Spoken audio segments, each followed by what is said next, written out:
اعوذ باللہ من الشیطان الرجیم، بسم اللہ الرحمن الرحیم۔ تمام تعریفیں اس خداوند متعال کے لیے ہے جو تمام کائنات کا حاکم و مالک ہے۔ درود و سلام و محمد والے محمد پر جو ہر اعتبار سے بنی آدم سے افضل ہے، سخاوت کے اعتبار سے بھی، شجاعت کے اعتبار سے بھی، کرامت کے اعتبار سے بھی، اور عظمت کے اعتبار سے بھی، اور علم کے اعتبار سے بھی۔ اسی تمہید کے ذیل میں ایک دلچسپ واقعہ ملاحظہ فرمائے۔ علامہ مجلسی علیہ الرحمہ تحریر فرماتے ہیں کہ امام پنجم قید خانہ دمشق سے رہا ہو کر مدینے کو تشریف لے جا رہے تھے۔ ناگہاں راستے میں ایک مقام پر مجمع کثیر نظر آیا۔ آپ نے وہاں کے حالات کو معلوم کیا تو آپ کو کسی نے بتایا کہ ایک راہب ہے جو سال میں صرف ایک مرتبہ اپنے گھر سے باہر نکلتا ہے، آج اس کے نکلنے کا دن ہے۔ امام باقر علوم اس مجمع میں عوام کے ساتھ جا کر بیٹھ گئے۔ راہب جو انتہائی ضعیف تھا، مقرر وقت پہ اپنے گھر سے باہر نکلا اور اس نے چاروں طرف نظر دوڑانے کے بعد امام علیہ السلام کی جانب مخاطب ہو کر بولا، کیا آپ ہم میں سے ہیں؟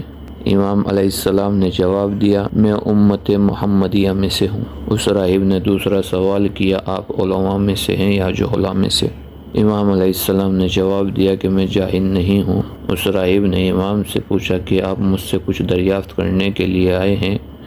امام علیہ السلام نے جواب دیا، نہیں۔ پھر اس راہب نے امام علیہ السلام سے کہا، کیا میں آپ سے کچھ سوال معلوم کر سکتا ہوں؟ امام نے فرمایا، جو پوچھنا ہے آپ پوچھیں۔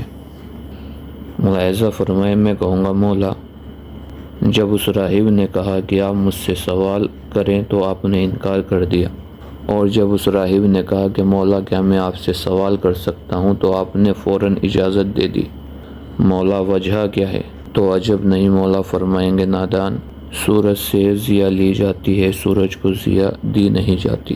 یہ سن کر راہب نے پہلا سوال مولا سے کیا، شب و روز میں وہ کون سا وقت ہے جس کا شمار نہ دن میں ہوتا ہے نہ رات میں؟ مولا نے فرمایا کہ سورج کے طلوع ہونے سے پہلے کا وقت، جس کا شمار نہ دن میں ہوتا ہے اور نہ رات میں۔ لیکن پھر اس کے بعد مولا اس وقت کی صفت کو بیان کرتے ہیں، یہ وقت جنت کے اوقات میں سے ہے جس وقت میں بیماروں کو آرام و سکون حاصل ہوتا ہے، جو رات بھر نہ سو سکے ہو اسے نیند آتی ہے۔ اس راہب نے مولا سے دوسرا سوال کیا کہ آپ کا عقیدہ ہے کہ جنت میں پیشاب و پخانے کی ضرورت پیش نہیں آئے گی، کیا دنیا میں اس کی مثال موجود ہے؟ مولا نے جواب دیا کہ ہاں، اس کی مثال دنیا میں موجود ہے۔ وہ ہے بطن مادر، جو بچہ شکم مادر میں پرورش پاتا ہے اس کا فضلہ وہاں پر خارج نہیں ہوتا۔ اس راہب نے پھر سوال کیا کہ مسلمانوں کا عقیدہ ہے کہ کھانے اور پینے سے بہشت کے میووں میں کمی نہیں آئے گی، اس کی دنیا میں کوئی مثال ہے؟